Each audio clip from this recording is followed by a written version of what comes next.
Have you ever witnessed someone's entire world crumble in a single moment? Picture this: a wealthy businessman from America, drunk on his own success and superiority, decides to humiliate what he thinks is just another street performer dressed as a guard. In broad daylight, surrounded by hundreds of witnesses, he commits an act so disrespectful, so shocking, that it would change not just his life, but expose a truth about power, privilege, and consequences that nobody saw coming. What happened next didn't just shock him. It sent ripples through international media, courtrooms, and changed laws in 2 countries. This is the true story of how one moment of arrogance led to the most expensive spit in human history. Some say justice is blind. Others believe money can buy anything. But when Marcus Whitfield decided to test both theories on that fateful Tuesday morning in London, he discovered that some lines should never be crossed, and some people should never be underestimated. This isn't just a story about karma. It's about what happens when privilege meets reality, when disrespect encounters dignity, and when one man's worst moment becomes another's greatest triumph. Marcus Whitfield had always believed that money could buy him anything he wanted. At 42 years old, he owned 3 luxury hotels in Miami, drove a different sports car each day of the week, and treated the world like his personal playground. His success in real estate had inflated his ego to dangerous proportions, and he carried himself with the kind of arrogance that made people cross the street just to avoid him. The morning of June 15th started like any other day in Marcus's privileged life. He woke up in his penthouse suite at the Ritz-Carlton in London, where he was staying during a European business trip. The view from his window showed the bustling streets below, filled with what he considered ordinary people living ordinary lives. He had flown to London to close a deal on a historic property near Westminster, a transaction that would add another $15 million to his already substantial fortune. After his usual breakfast of imported coffee and fresh pastries delivered to his room, Marcus dressed in his most expensive suit, a custom-made Italian creation that cost more than most people earned in 6 months. He admired himself in the mirror, adjusting his solid gold watch and checking his reflection one final time. Today was going to be another victory in his long string of business conquests. Marcus had developed a habit over the years of treating everyone around him as if they were there purely for his entertainment. Hotel staff, restaurant workers, cab drivers, they were all just background characters in the movie of his life. He never bothered learning their names, rarely said please or thank you, and had been known to leave insultingly small tips just to prove his point about social hierarchies. His assistant, Rebecca, had arranged for a car to take him to his business meeting, but Marcus decided he wanted to walk through central London first. He enjoyed the feeling of being surrounded by history while knowing he had enough money to buy most of it. The summer morning was bright and clear, perfect weather for what he planned to be a leisurely stroll before making another fortune. As Marcus walked through the streets of Westminster, he pulled out his phone and started making calls to his business associates back in Miami. His voice carried across the sidewalk as he bragged loudly about the deal he was about to close, describing in detail how he had managed to negotiate the price down by exploiting the seller's financial difficulties. Passers-by could hear every word of his conversation, but Marcus didn't care. In his mind, these people should feel privileged to witness his success. The conversation with his lawyer dragged on for 20 minutes as Marcus continued walking, gesturing wildly with his free hand, and occasionally stopping to point at buildings he claimed he could afford to buy. His voice grew louder with each success story he shared, and his language became increasingly crude as he described his competitors and business rivals. When Marcus finally ended his call, he noticed he had wandered into an area filled with tourists and street performers. Buckingham Palace wasn't far away, and the streets were crowded with people taking photos and buying souvenirs. Marcus looked around with disgust at what he saw as a circus of common people wasting their time and money on cheap trinkets and tourist attractions. That's when he first spotted him, a figure standing perfectly still near the palace gates, dressed in the traditional red uniform of the Queen's Guard. The guard stood at attention with his tall black hat and ceremonial rifle, maintaining the stoic pose that had become iconic around the world. Tourists were taking pictures and trying to get the guard to react, but he remained completely motionless. Marcus watched the scene with growing annoyance. In his mind, these guards were nothing more than tourist attractions, paid performers who stood around in funny costumes for the entertainment of visitors. He had no understanding of their actual role, their training, or the respect they commanded within the British military system. The guard in question was 24-year-old James Morrison, though Marcus would never bother to learn his name. James had served 2 tours in Afghanistan before being selected for the prestigious position with the Queen's Guard. He came from a working-class family in Scotland and had worked incredibly hard to earn his place among the elite soldiers chosen to protect the royal family. James had been standing at his post for 2 hours already, maintaining perfect military bearing despite the growing crowd of tourists around him. His training had prepared him for exactly this kind of situation, remaining professional and disciplined no matter what distractions or provocations he might face. He had dealt with rude tourists before, people who tried to make him laugh or break his concentration, but nothing had prepared him for what was about to happen. Marcus pushed his way through the crowd of tourists, his expensive shoes clicking against the pavement as he approached the guard. Several people were taking selfies nearby, and Marcus found their behavior amusing in a condescending way. He pulled out his own phone and started recording a video, planning to share it with his friends back home as an example of the silly things Europeans did for entertainment. As Marcus got closer to James, he began talking loudly to his camera, making jokes about British traditions and mocking what he saw as an outdated custom. His commentary became increasingly disrespectful as he described the guard as a living statue and questioned whether he was even a real soldier or just an actor hired to stand around in a costume. The crowd around Marcus started to thin out as people became uncomfortable with his loud, obnoxious behavior. Some tourists moved away entirely, while others shot disapproving looks in his direction. But Marcus was oblivious to their reactions, too caught up in his own performance to notice that he was making a scene. James could hear every word Marcus was saying, but his military training kept him focused on his duty. He had learned to tune out distractions and maintain his professional bearing no matter what was happening around him. His eyes remained fixed straight ahead, his posture perfect, his breathing controlled and steady. Marcus interpreted the guard's lack of reaction as weakness rather than discipline. In his twisted worldview, anyone who didn't respond to his provocations was either stupid or afraid. He had built his fortune by bullying and intimidating people, and he couldn't understand why this particular target wasn't giving him the reaction he wanted. The morning sun climbed higher in the sky as Marcus continued his taunting, unaware that he was about to cross a line that would change everything.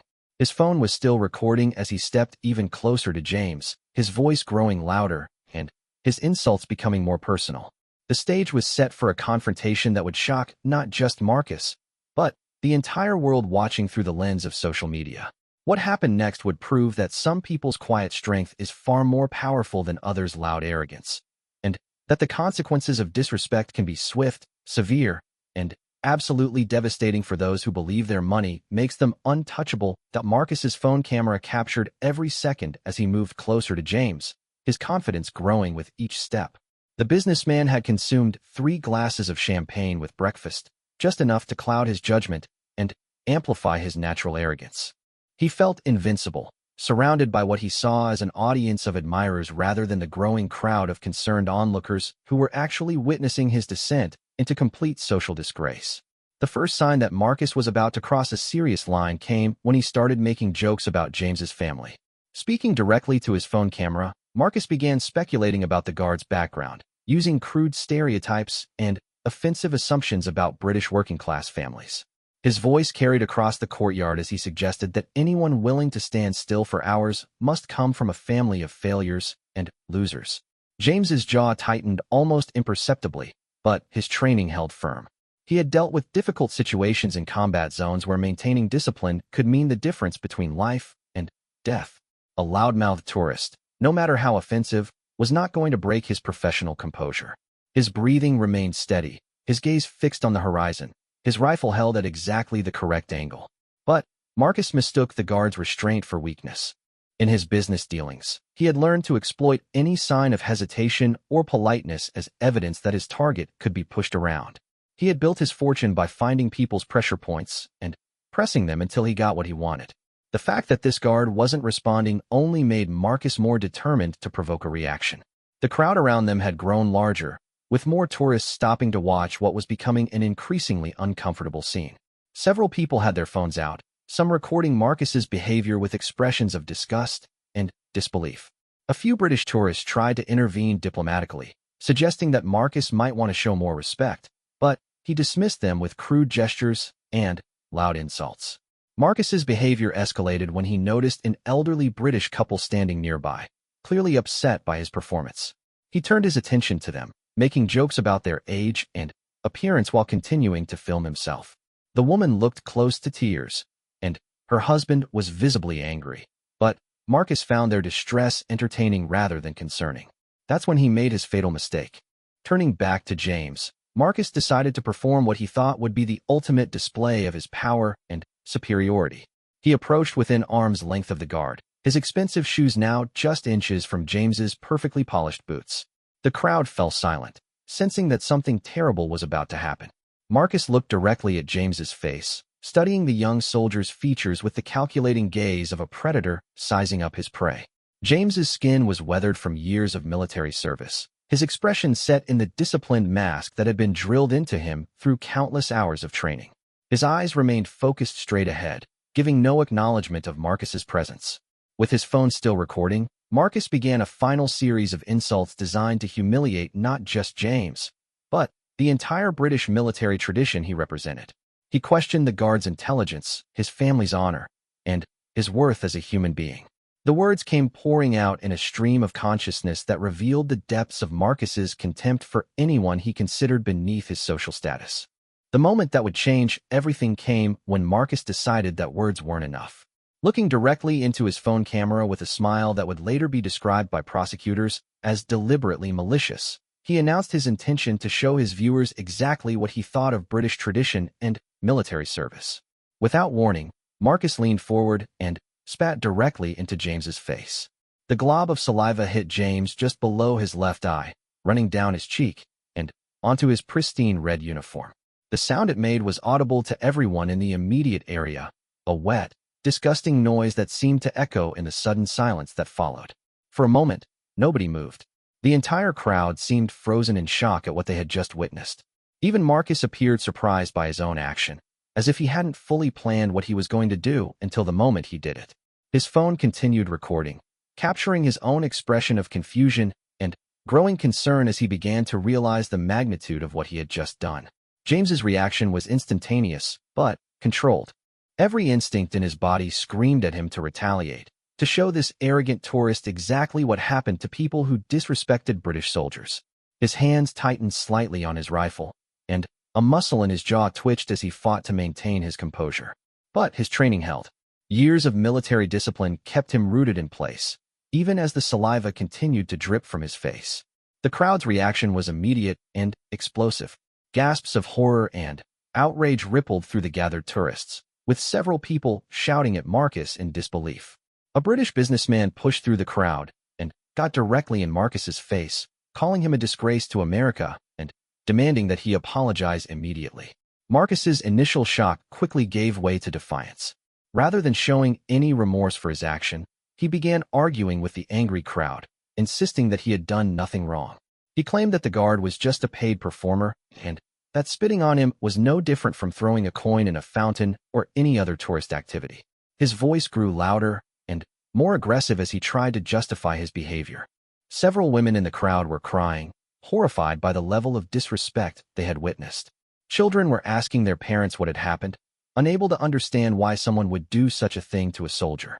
The atmosphere had shifted from tourist-friendly to genuinely hostile, with dozens of people now surrounding Marcus and expressing their outrage in increasingly angry terms.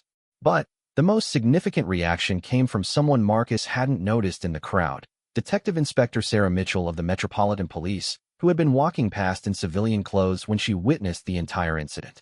Sarah was a 15-year veteran of the force who specialized in public order offenses, and she immediately recognized that what she had just seen constituted several serious crimes. Sarah quietly called for backup while moving closer to Marcus, who was still arguing with the crowd, and apparently oblivious to the fact that he was now surrounded by witnesses to a criminal act. His phone was still in his hand, the video still recording, creating a perfect digital record of his confession and his complete lack of remorse. Meanwhile, James continued to stand at perfect attention, the saliva still visible on his face and uniform. His military training had prepared him for many difficult situations, but nothing had quite prepared him for the level of personal humiliation he was experiencing. Every fiber of his being wanted to abandon his post and seek justice, but his duty to the crown and his commitment to military discipline kept him frozen in place. The crowd around Marcus continued to grow as word of the incident spread through the area. Tourists were taking pictures and videos from multiple angles, ensuring that evidence of Marcus's crime was being preserved from dozens of different perspectives. Social media posts were already beginning to appear, with hashtags like #disrespectfultourist and #justicefortheguard beginning to trend. Marcus finally seemed to realize that the situation was spiraling beyond his control, but his response was to double down on his arrogance rather than show any contrition. He began threatening the crowd, warning them that he was a wealthy American businessman who could make their lives difficult if they didn't leave him alone. He waved his phone around like a weapon, still recording everything, and apparently planning to use the footage to portray himself as the victim of an angry mob. What Marcus didn't know was that Detective Inspector Mitchell had already identified him as the primary suspect in multiple criminal offenses, that backup was on the way, and that his every word and action was being recorded not just by tourists, but by one of London's most experienced police officers. The wheels of justice were already in motion, and Marcus's comfortable world of privilege and impunity was about to come crashing down around him. Detective Inspector Sarah Mitchell had seen enough. With 20 years of police experience behind her, she knew exactly how to handle situations that were escalating beyond public order concerns into serious criminal territory. What she had witnessed wasn't just rude tourist behavior. It was assault against a serving member of Her Majesty's Armed Forces, committed in public and recorded on multiple devices by dozens of witnesses. Sarah's backup arrived within 4 minutes of her call, but not in the way Marcus expected. Instead of a single patrol car, 3 police vehicles appeared at the scene, along with 2 officers on motorcycle who had been specifically dispatched to ensure the suspect couldn't escape into London traffic. The Metropolitan Police took assaults on military personnel extremely seriously, especially when they occurred in such a public and deliberately humiliating manner. Marcus was still arguing with the crowd when he noticed the police vehicles approaching. His first instinct was relief, assuming that the officers were coming to rescue him from what he perceived as harassment by angry tourists. He actually smiled and waved at the approaching officers, confident that his status as a wealthy American businessman would protect him from any real consequences.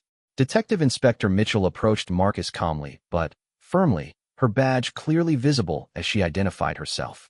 The crowd of tourists stepped back to give her room to work, though many continued filming the encounter with their phones.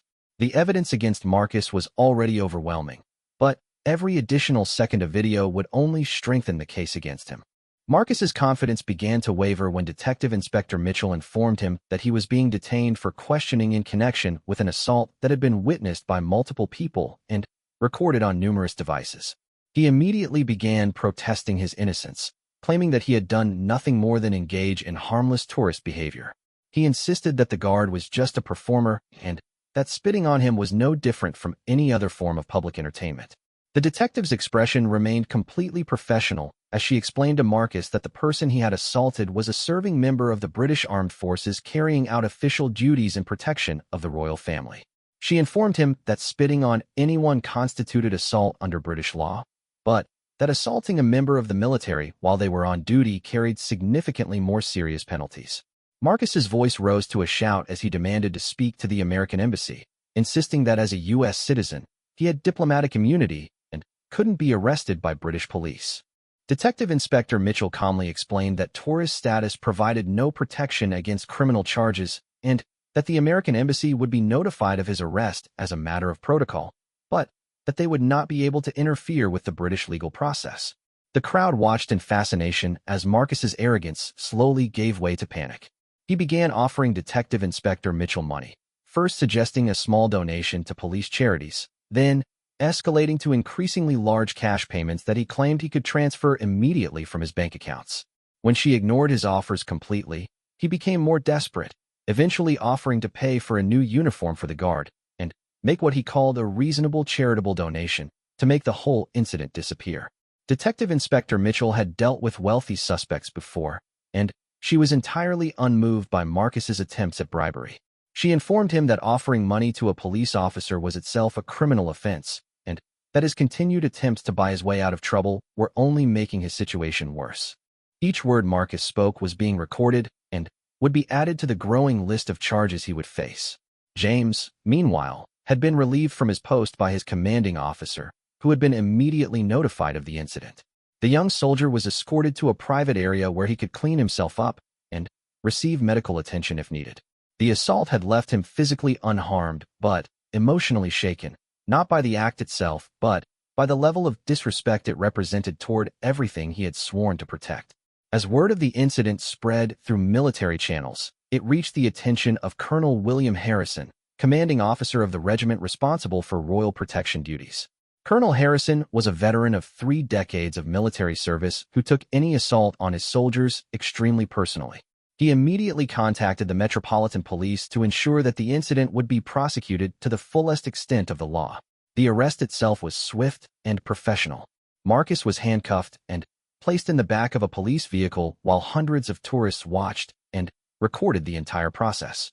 His expensive suit was wrinkled, his face was red with anger and embarrassment, and his voice could be heard through the car windows as he continued to shout threats and demands for special treatment based on his wealth and nationality.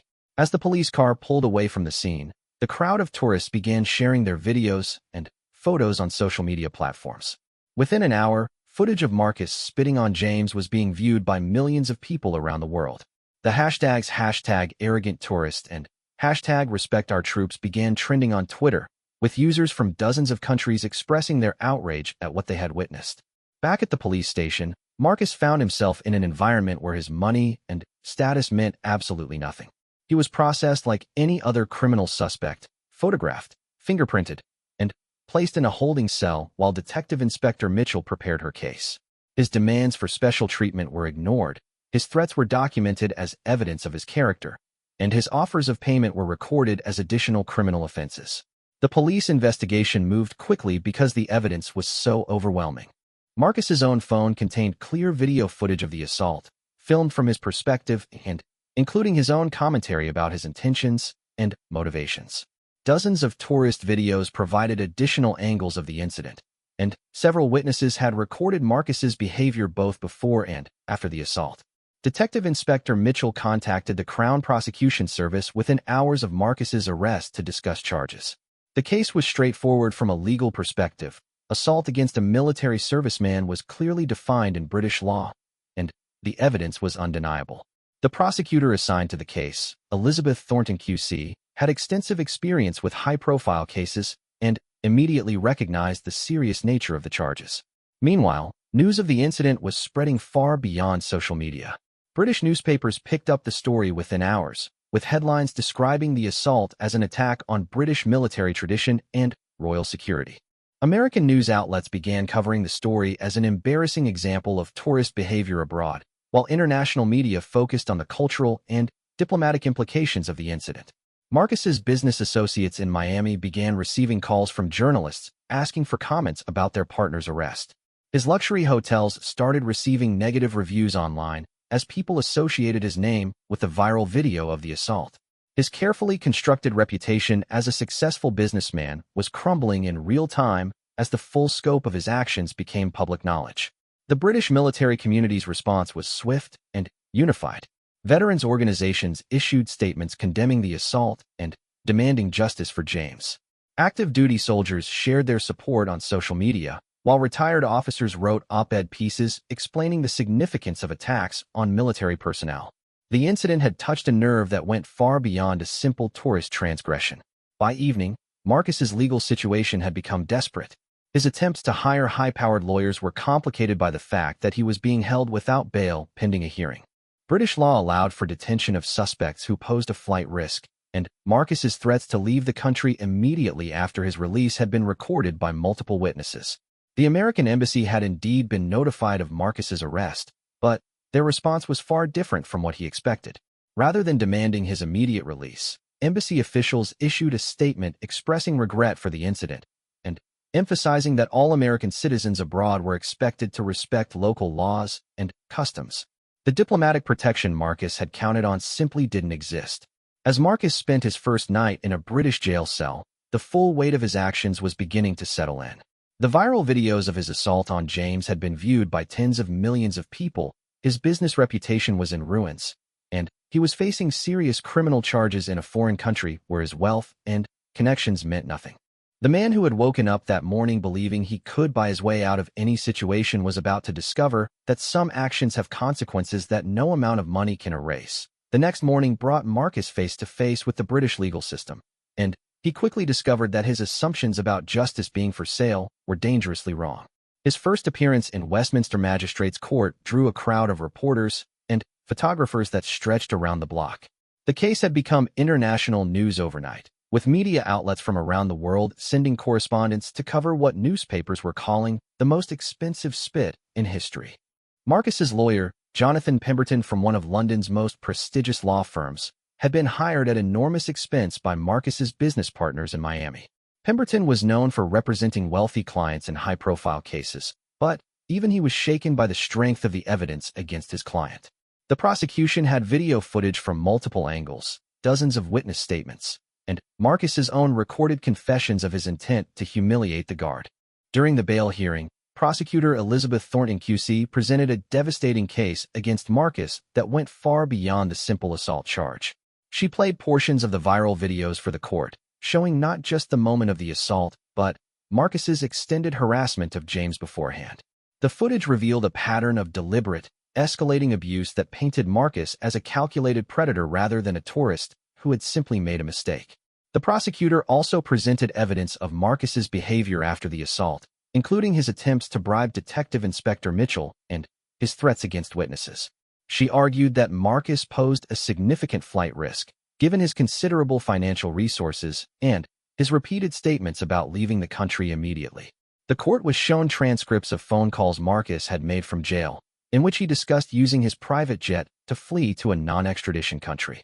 Marcus's lawyer argued desperately for bail, emphasizing his client's business ties to the United States and his lack of prior criminal record. He portrayed the incident as a momentary lapse in judgment by an otherwise respectable businessman who was deeply remorseful for his actions. But the argument fell flat when the prosecutor played recordings of Marcus showing absolutely no remorse and actually bragging to fellow inmates about his wealth and connections. The magistrate, Judge Patricia Henley, was clearly unimpressed by Marcus's attitude and the severity of his crime. She noted that the assault had occurred against a serviceman protecting the royal family, in full view of hundreds of witnesses, and had been deliberately recorded by the defendant himself. She emphasized that the courts had a duty to protect military personnel from attacks and to send a clear message that such behavior would not be tolerated. Bail was denied. Marcus's reaction to the bail denial was explosive and immediate. He began shouting at the judge, demanding to know if she understood who he was and how much money he had. He threatened to sue the British government, the police force, and anyone else involved in what he called a conspiracy to persecute successful Americans. His outburst was so severe that court security had to physically restrain him and remove him from the courtroom. The scene outside the courthouse was chaos. Reporters shouted questions at Marcus's lawyer, while protesters held signs supporting James and calling for justice. British veterans organizations had organized a demonstration demanding maximum penalties for the assault, while a smaller group of American expatriates held signs apologizing for their compatriots' behavior. Back in his cell, Marcus finally began to grasp the seriousness of his situation. His business partners in Miami were distancing themselves from him publicly, issuing statements condemning his actions and promising to cooperate with any investigations into his business practices. His luxury hotels were facing boycotts organized through social media, with occupancy rates plummeting as guests canceled their reservations. The legal charges against Marcus continued to multiply as prosecutors built their case. In addition to the original assault charge, he was now facing charges of attempting to bribe a police officer, threatening witnesses, and causing a public disturbance. Each additional charge carried its own potential prison sentence, and the cumulative effect was devastating to his legal prospects. Elizabeth Thornton QC was building a case that would become a landmark in British law regarding assaults on military personnel. She had assembled a team of expert witnesses, including military historians, psychiatrists who specialized in the effects of public humiliation, and legal scholars who could explain the broader implications of attacking symbols of national defense. The prosecution's case centered on the argument that Marcus's assault was not a spontaneous act of rudeness, but a calculated attack on British military tradition and royal security. They presented evidence that Marcus had specifically targeted James because of his uniform and status, making the crime not just personal assault, but an attack on the institution he represented. Meanwhile, public opinion was turning decisively against Marcus. The viral videos had been viewed by over 50 million people worldwide, spawning countless reaction videos, news segments, and social media discussions about privilege, respect, and consequences. James had become a symbol of dignity under pressure, while Marcus had become the face of American arrogance abroad. The British military community's support for James was overwhelming. A legal defense fund established by veterans organizations raised over £200,000 in its first week, money that would be used to ensure James had the best possible legal representation as a witness in the case. Letters of support poured in from soldiers around the world, many sharing their own experiences with disrespectful tourists and abusive civilians. Marcus's family situation deteriorated rapidly as the scandal spread. His wife filed for separation, citing the international embarrassment and the damage to their children's reputations. His adult children publicly distanced themselves from his actions, with his daughter posting a social media message apologizing to James and expressing shame for her father's behavior. The financial consequences were mounting just as quickly as the legal ones. Marcus's business empire was unraveling as partners pulled out of deals, banks called in loans, and regulatory authorities in multiple states opened investigations into his business practices. His personal net worth, which had been estimated at over $40 million before the incident, was evaporating as legal fees mounted and his assets lost value. International diplomatic pressure was also building. The British Parliament held debates about strengthening protections for military personnel, while American congressional leaders issued statements condemning Marcus's actions and supporting the British prosecution.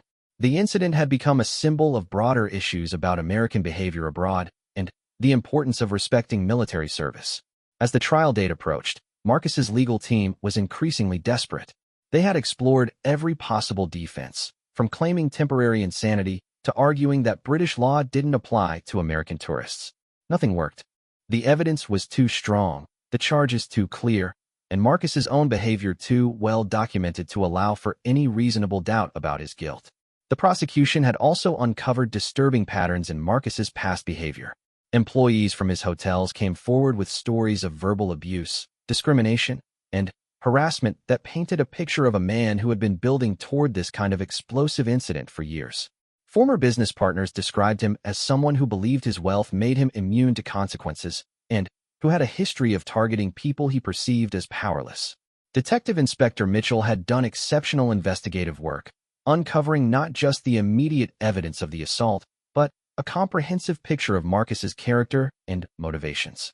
Her report ran to over 300 pages and included psychological profiles, financial analyses, and detailed timelines that showed Marcus's escalating pattern of abusive behavior. The case had attracted attention from legal scholars around the world, many of whom saw it as a test case for how modern democracies should handle assaults on their military personnel.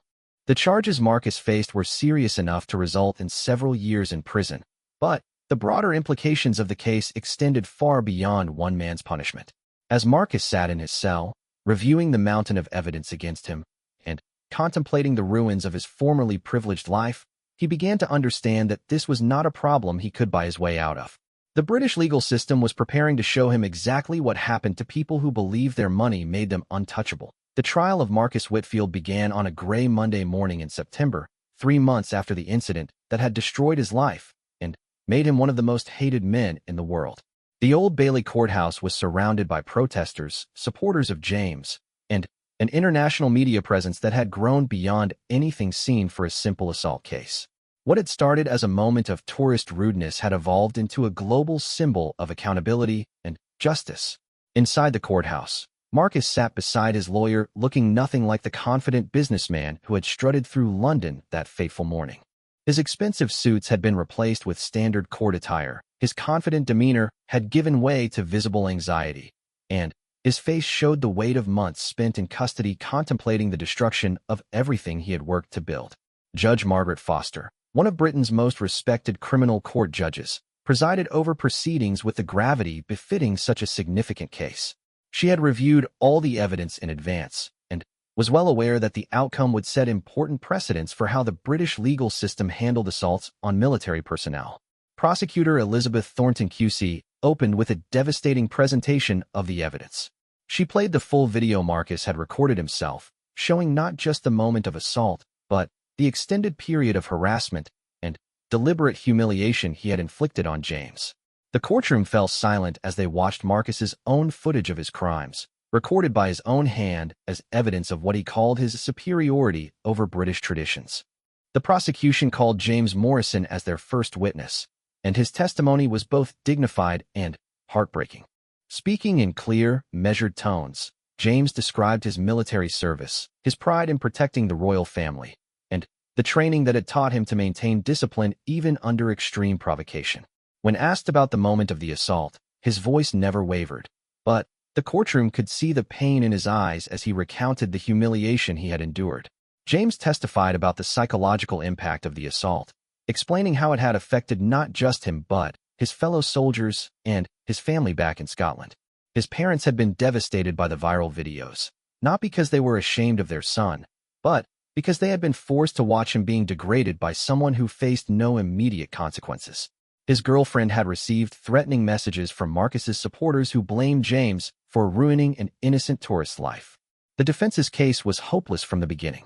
Marcus's lawyer tried to argue that the incident was a momentary lapse in judgment caused by cultural misunderstanding and excessive alcohol consumption. But the prosecution easily demonstrated that Marcus had been sober enough to operate his phone, maintain a coherent conversation, and make calculated decisions throughout the extended incident. When Marcus took the stand in his own defense, it became clear that he had learned nothing from his experience. Despite months in custody and the complete destruction of his former life, he remained defiant and unrepentant. He insisted that he had done nothing wrong, that British law didn't apply to American tourists, and that the Guard should have been grateful for the attention his assault had brought to royal tourism. Marcus's testimony was a disaster that sealed his fate. He complained bitterly about the conditions in British prisons, demanded special treatment because of his wealth, and actually blamed James for provoking the assault by refusing to react to his initial taunts. The jury watched in obvious disgust as Marcus revealed himself to be exactly the kind of entitled, arrogant person the evidence suggested. The prosecution's closing argument was a masterpiece of legal rhetoric. Elizabeth Thornton QC spoke passionately about the importance of protecting those who protect others, the significance of military service to British society, and the need to send a clear message that wealth and nationality provided no immunity from justice. She reminded the jury that Marcus had not only assaulted James but had recorded and celebrated his crime, showing a level of premeditation and malice that demanded serious consequences. The jury deliberated for less than 2 hours before returning with guilty verdicts on all charges. The speed of their decision reflected both the overwhelming evidence against Marcus and their obvious revulsion at his complete lack of remorse. When the verdicts were read, Marcus's face went white as he finally began to comprehend that his money and status had failed to protect him. Judge Foster's sentencing speech became one of the most quoted judicial decisions of the decade. She spoke about the special duty society owed to its military personnel, the importance of respecting symbols of national defense, and the particularly egregious nature of Marcus's crimes. She noted that the assault had been witnessed by hundreds of people, recorded by multiple devices, and celebrated by the perpetrator as an achievement rather than regretted as a mistake. Marcus was sentenced to 18 months in prison, the maximum allowed under British law for his combination of charges. But the judge's additional orders were what truly completed his downfall. She imposed a lifetime ban on Marcus entering the United Kingdom, ensuring that he could never return to the scene of his crimes. She also ordered him to pay substantial compensation to James, court costs, and a fine that would consume what remained of his rapidly diminishing wealth. The financial consequences of Marcus's conviction extended far beyond the court-imposed penalties. His business empire had completely collapsed during the months of legal proceedings, with partners, investors, and lenders abandoning him as soon as his criminal behavior became public. His luxury hotels had been sold at massive losses to pay debts, his personal assets had been seized by creditors, and his once substantial fortune had evaporated entirely. James Morrison, meanwhile, had been promoted to sergeant in recognition of his exemplary conduct during the incident and the trial. He had used his newfound fame to become an advocate for military personnel facing harassment, establishing a foundation that provided legal support for soldiers dealing with civilian assaults. The assault that was meant to humiliate him had instead elevated him to a position where he could help protect others. The case had broader implications that extended far beyond the individuals involved. The British Parliament passed new legislation strengthening penalties for assaults on military personnel, while the American Congress held hearings about tourist behavior abroad and the responsibilities of American citizens representing their country in foreign nations. Educational institutions began using the Marcus Whitfield case as a teaching tool in classes about cultural sensitivity, legal consequences, and the importance of respect for military service. Business schools included it in their ethics curricula as an example of how personal character failures could destroy even the most successful enterprises. The viral videos of Marcus's assault continued to circulate years after the trial, serving as a permanent reminder of the consequences of privilege unchecked by decency. Social media platforms used the incident to develop new policies about hate speech and harassment, while travel companies began including mandatory cultural sensitivity training for American tourists visiting the United Kingdom. Marcus served his full sentence in Wandsworth Prison, where he was forced to confront the reality of life without money, status, or special treatment. Fellow inmates, many of whom were veterans themselves, made it clear that assaulting a soldier was considered one of the lowest possible crimes. He spent much of his sentence in protective custody for his own safety. Upon his release, Marcus found himself a broken man in every sense. His wealth was gone, his family had abandoned him, his business reputation was destroyed beyond repair, and he was banned from ever returning to the country where his crimes had made him infamous. He faced deportation to an America where he was equally notorious and equally unemployable. James Morrison, by contrast, had found purpose and meaning in his experience. His foundation had helped dozens of military personnel seek justice for harassment and assault. His advocacy work had led to policy changes protecting soldiers around the world, and his dignity throughout the ordeal had made him a respected voice on issues of military service and civilian respect. The final irony of Marcus's story was that his attempt to demonstrate his superiority over a man he considered beneath his notice had ultimately proven exactly the opposite. James's quiet strength, professional discipline, and personal integrity had triumphed completely over Marcus's wealth, arrogance, and privilege. Years later, when asked about the incident in interviews, James Morrison would say that he felt sorry for Marcus Whitfield, not because of the punishment he had received, which James believed was entirely appropriate, but because Marcus had lived his entire life without understanding the values that truly mattered. The young soldier from Scotland had learned through military service what the millionaire businessman had never discovered, that respect must be earned, that dignity comes from within, and that true strength lies in protecting others rather than dominating them. The story of Marcus Whitfield's fall became a cautionary tale told around the world, proof that in the end, character matters more than cash, and that some lines should never be crossed regardless of how much money someone thinks they have.